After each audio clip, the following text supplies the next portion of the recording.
So, ladies and gentlemen, good morning. It's April 23rd in Woodstock and another rainy, floody day in New Brunswick. We're wishing the best of luck to all the people in New Brunswick and Manipuri, Quebec area are in the flood zones. We're praying for you, wishing you the best. Just a reminder to everybody, a few shout-outs this morning to all the people that have accessed the Kirk Secrets of the Dam audiobook. Thank you so much. Please give a review, a like, and our good friend Minister Julie Savoy from the Woodstock area just bought accessed the book in recent days. She gave us a nice shout out on our Secrets of the Dam site, and Julie's been posting some kind of gothic interior decorating shots, and kind of in the thematics of the Kirk and the Forbidden Dreams and the Secrets of the Damned. Just a reminder, the book on Amazon Kindle, Audible. If you do buy it or do access it, please leave a review. That's always important. We're on Facebook. Jim A. Shaw, author, Secrets of the Damned. Myself, J.J. Carrier on Facebook. Podcast location, J.J. Governor Courier. But this morning we're going to go off the beaten track a little bit, because Jimmy's always writing and creating and expanding on his love of different genres. And this is not a Secrets of the Damned book. Jimmy, good morning. Morning, how are you doing today? Not too bad, Jimmy. Hey everybody, how's it going? Jimmy and I are working on two computers right now. We're going to talk about a project, a book that Jimmy is writing on. It's almost like a preview. And the official title is not official yet, but it's going to expand on the legend of the Guggway. Jim, you want to tell our great listeners what the Guggway is, or what you hope to present on the Guggway legend?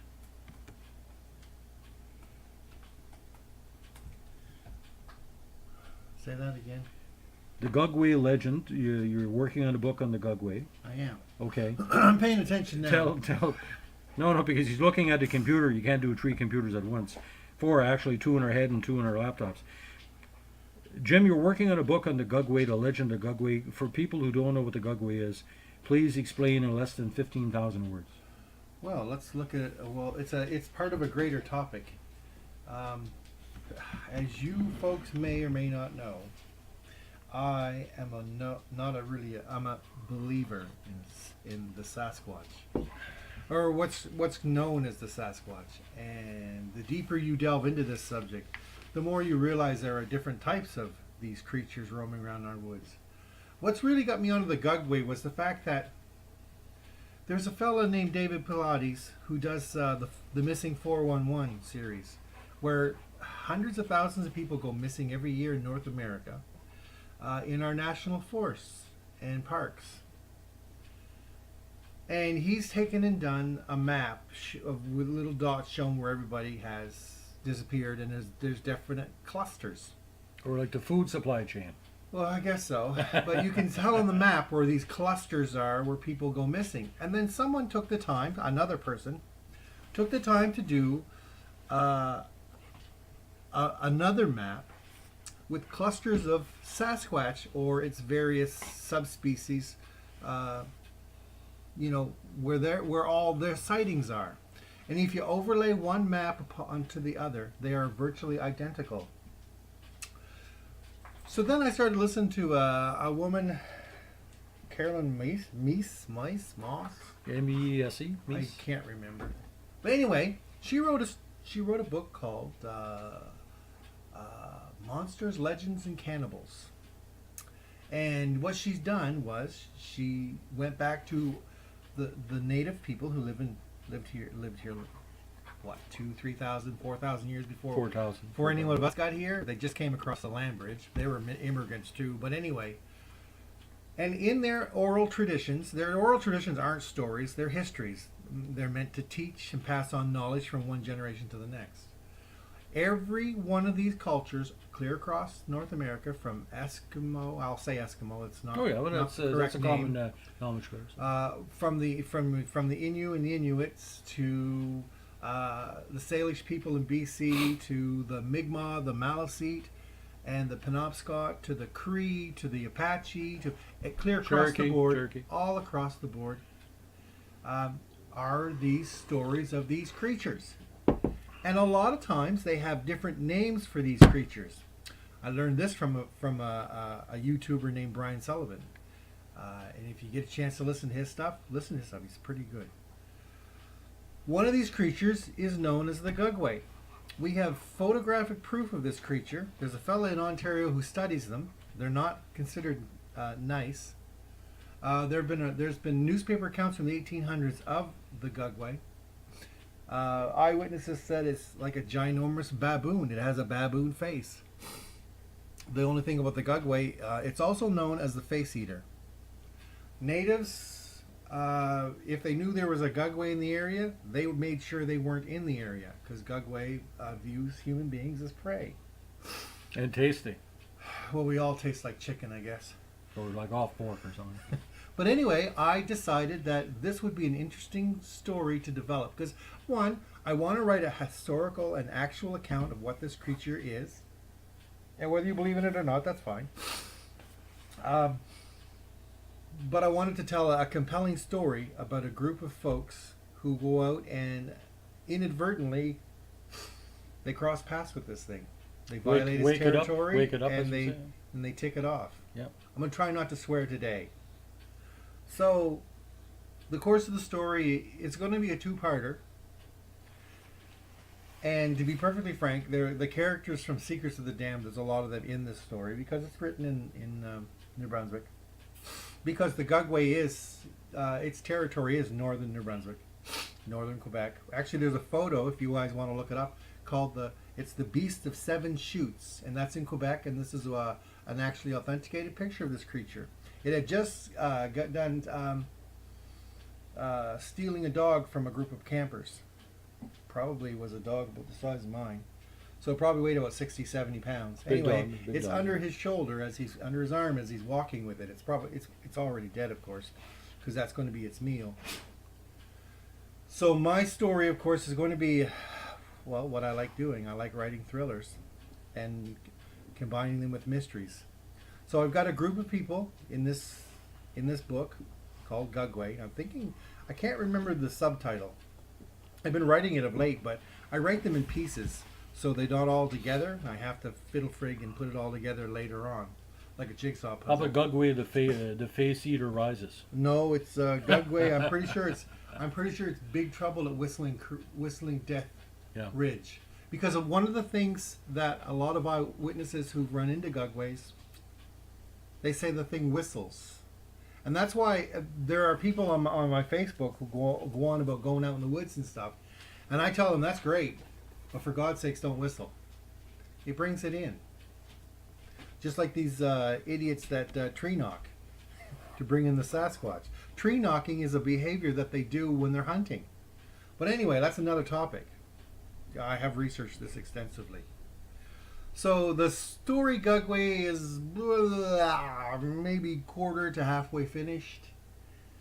All written longhand. Not oh yes, I write longhand, and I spell crappy. So no, it happens. And my writing is crappy forward. I'm better off writing backwards, but nobody can read it either way I write it. So well, a doctor could.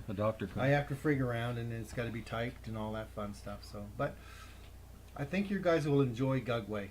We're going to put pictures of the Guggway on with this podcast and the other podcast. But he's basically, think of it as a ginormous, huge baboon, which is not too far fetched because North America at one time did have those type of creatures. They found fossil evidence of this stuff. So. But here's the deal, ladies and gentlemen. If you watch APTN, 3 to 4 hours of their programming per day, or 10 hours a week, deal with legends of the North, legend of different areas of Canada, United States, UFO, UFO kind of theories.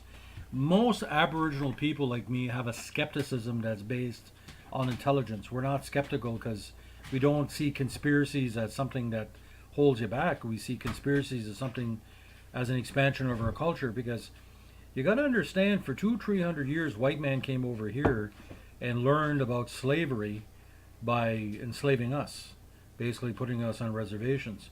When Hitler decided to ruin the Jews and the other, what he called non-Aryans, he took the example of how the Aboriginal people in Canada States were treated in the 1800s.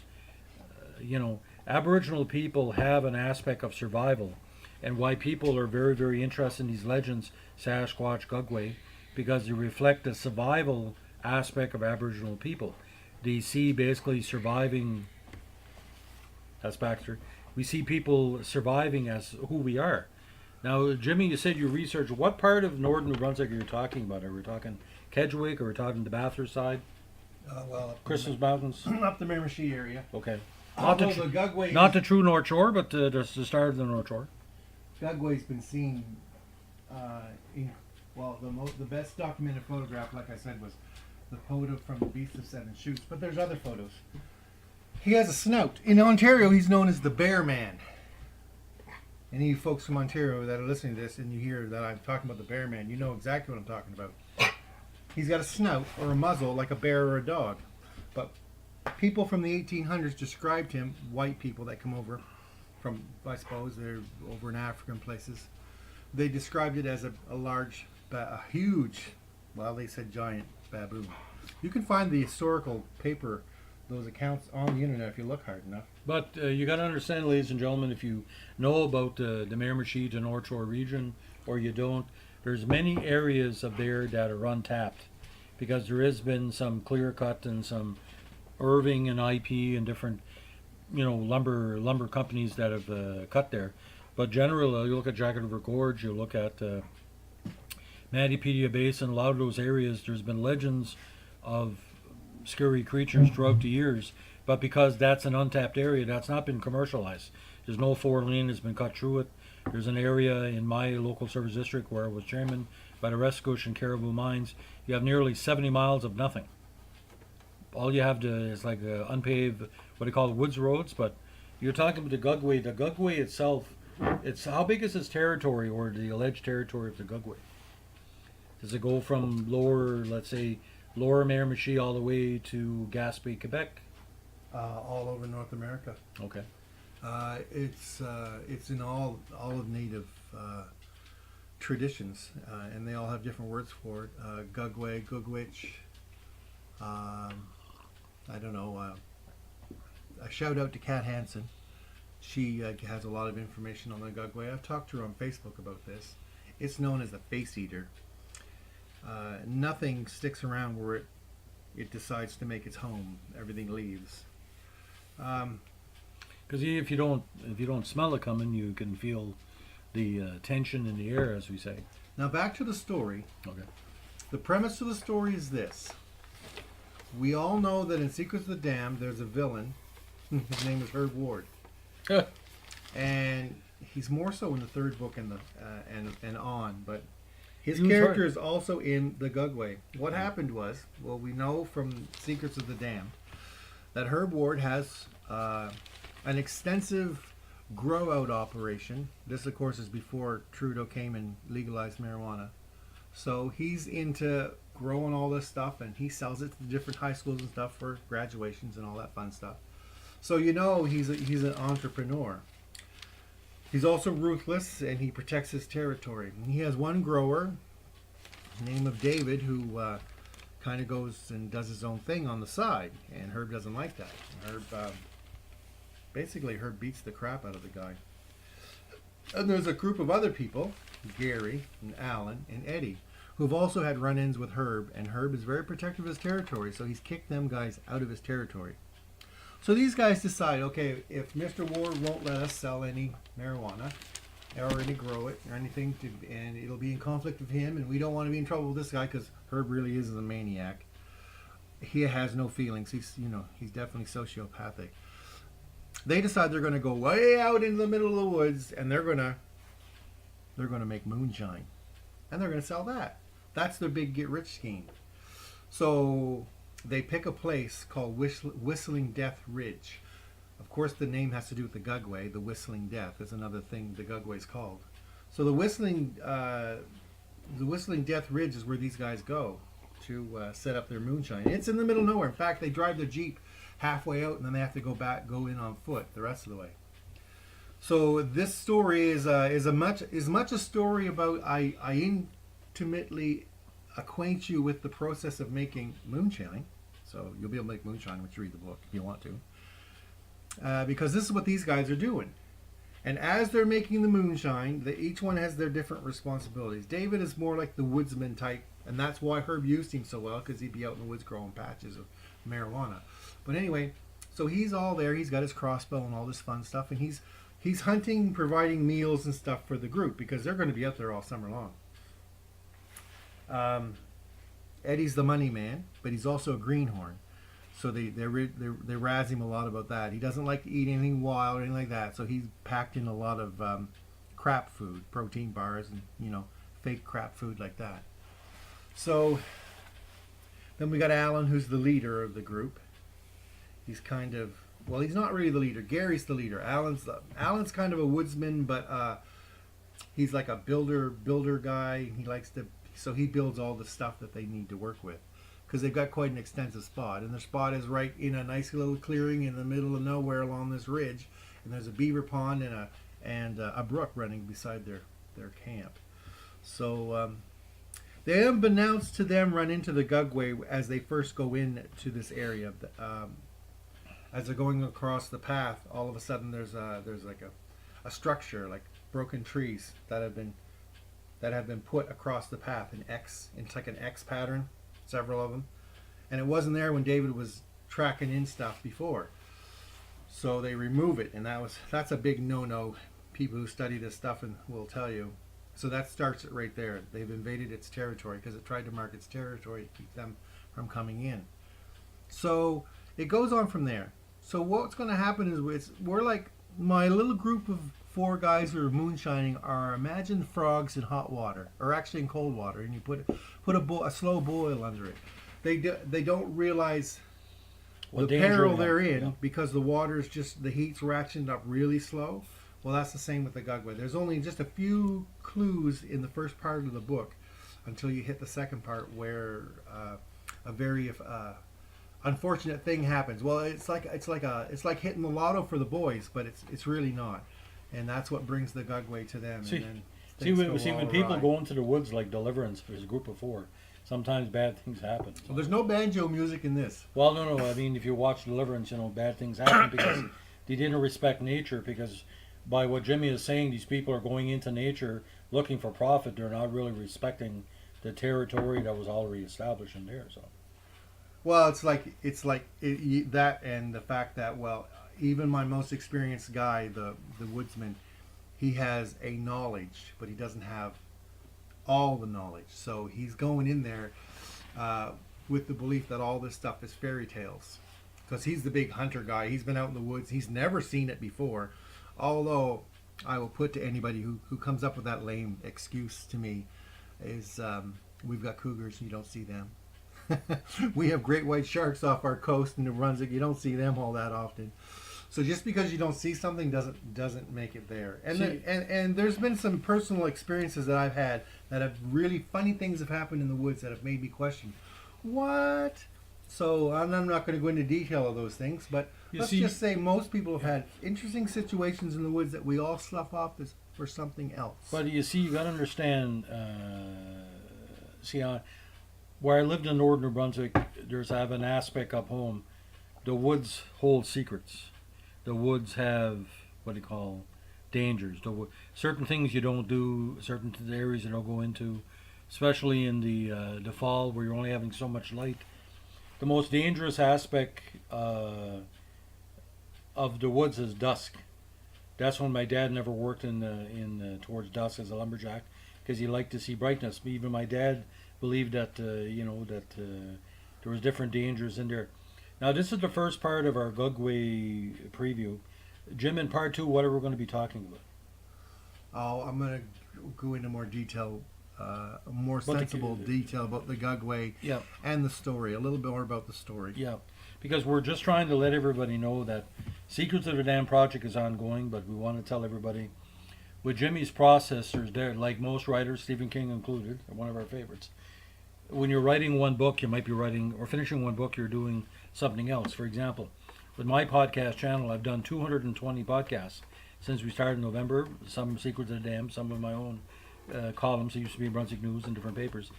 But as I'm doing one podcast, I have 2 in my head. I'm prepping, and that's what a creative artist does. Now, Jim, to wrap up the first part, what do you want to say to the fans of Secrets of the Dam to convince them to give the Guggway series, I'm hoping it's a series, a chance? It's written by your favorite author. Exactly. Perfect answer. If Jim Shaw is your favorite author or one of your favorite authors, he didn't leave you down with the Kirk and Forbidden Dreams or Vandenberg House, it was called before in the original print. Please support Jim's new creation.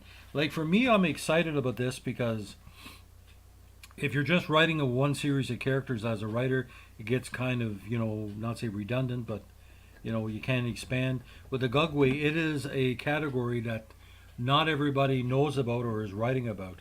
Like there's a lot of Sasquatch, everything from Sasquatch sex fiction to historical documentaries. The famous videotape of allegedly the female Sasquatch he took, I think, in the late '60s, early '70s.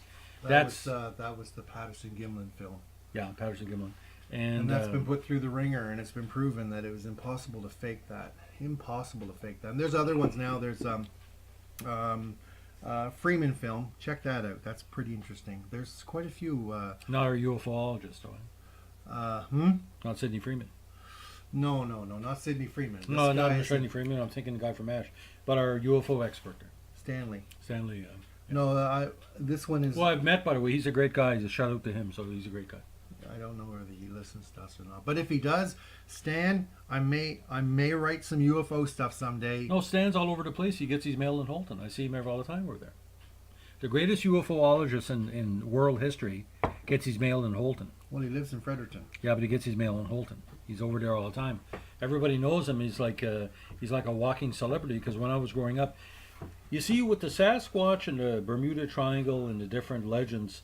Late '60s, early '70s, the Rod Serling, Leonard Nimoy, in search of documentaries. It's 40 years later, and we're still trying to find out the mysteries of this, and that's what Jim is doing. It's not only an expansion of his love of the Guggway. He wants to inform you how to understand if you see it, or understand how it can be, Well, native advice from the elders is, if you see a Guggway, kill it. You're doing everybody a favor. Seriously. Now, if you can kill a 9-foot baboon, you could be a goon for the Maple Leafs, the Bruins. If you can kill a 9-foot baboon without killing yourself, you have my respect. Or a baboon like, You know what? more orangutan maybe, rather No, than baboon. More no, okay. it's a baboon. Okay. You got no chance in hell. If one puts a bead on you and he's decided that you're his hamburger and fries, you're done. You're a Dairy Queen 4-piece meal, brother. Unless you just happen to be carrying a Marlin 4570 or How about a little nitroglycerin, just even that. You need something that's going to be hard hitting. I would imagine hitting him with a 30-30 would be like shooting him with a BB gun. But anyway, I digress. But let's not it's say this quite too the loud, monster. because the provincial government might be giving out Guggway killing licenses as part of their moose derby. You know Who what's knows? crazy is they know they exist, but they won't come clean on it, which is kind of a conspiracy. The American government has listed the Sasquatch as a legitimate species since the mid '70s. So, yeah, it's not like it's an unsolved mystery. It's solved. It's been proven, but there's been enough people that put in place to yell hoax, hoax, and people hoaxing to confuse folks so they can't distinguish between the actual footage that they're seeing or fake stuff. So they've made it quite a subject that if you mention it, you're going to get ridiculed. So that's enough to keep most people's mouths shut. But for the people that believe these things don't exist, they don't have the mental or emotional intelligence to understand there's stuff bigger than what you are. I don't proclaim to be a genius as a writer. Even though I'm the most award-winning sports journalist in New Brunswick history, I'm not that good. Can you imagine if I was talented? I believe everyone who reads a story will get what they need out of the story. There's people who came to me when I used to do crime stories in Northern Brunswick on the Mafia, the Tio Savoy case, Montboucher and all that, would read the paper and said it was fake news. Fake news didn't start with Donald Trump. There was people in Northern New Brunswick in the late 1990s and 2000. Oh, there can't be Hell's Angels around here. Well, I said, Jesus, there's so much monetary value that criminal acts can make, and it's the same with these different Aboriginal, not say legends, but Aboriginal historical accounts. If you don't believe an Aboriginal person, there are people who have been here well before the white man. Who are you going to believe? There was no one before them. There was no Chinese aliens or Korean aliens that came into North America. That's a good point, and that's proof. That's proof. That's enough proof that a reasonable, critically thinking man needs, or woman. Women are actually sometimes better critical thinkers.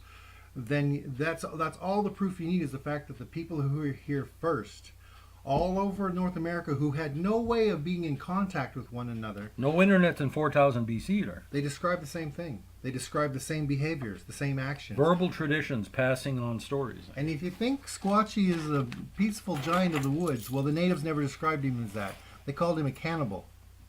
So in other words, natives first recognized him as being another type of man, and also that they were on the menu.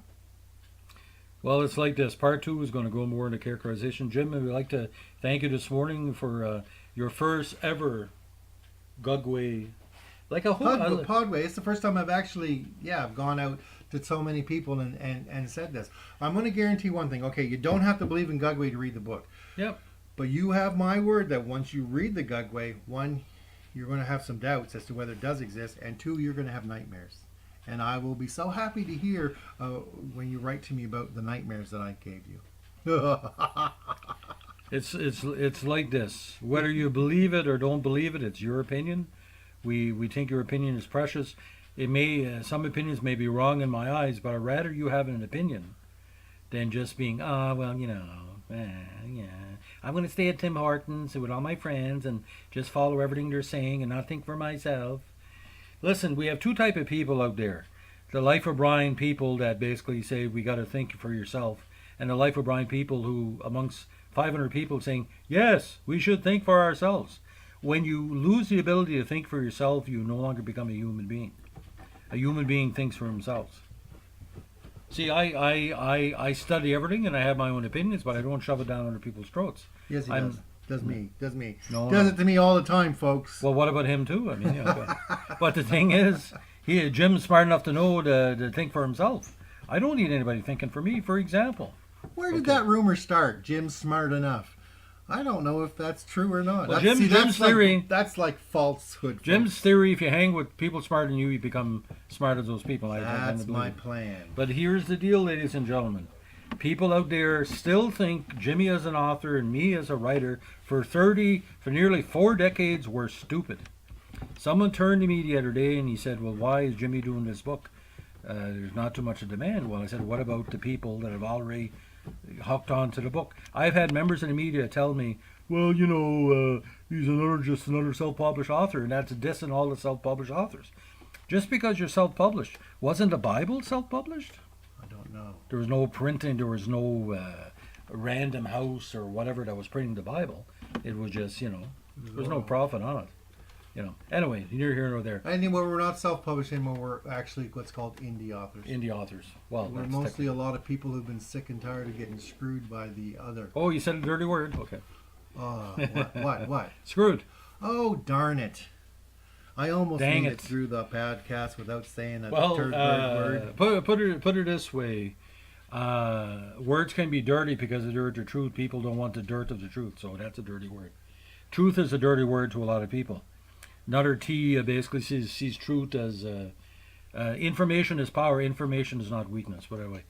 But as a democratic socialist, I can tell you, politics has nothing to do with this podcast. That sounds good. Let's hope not. Let's hope not. So if you see a Guggway, basically let us know. Run like hell. Make sure to run really fast. Do some Donovan Bailey. But again, the part 2 of the Guggway, I'm going to call it the Guggway series. Sure, why not? This is part 1. So please listen to part 2 and part 3. We can go from there. Yeah.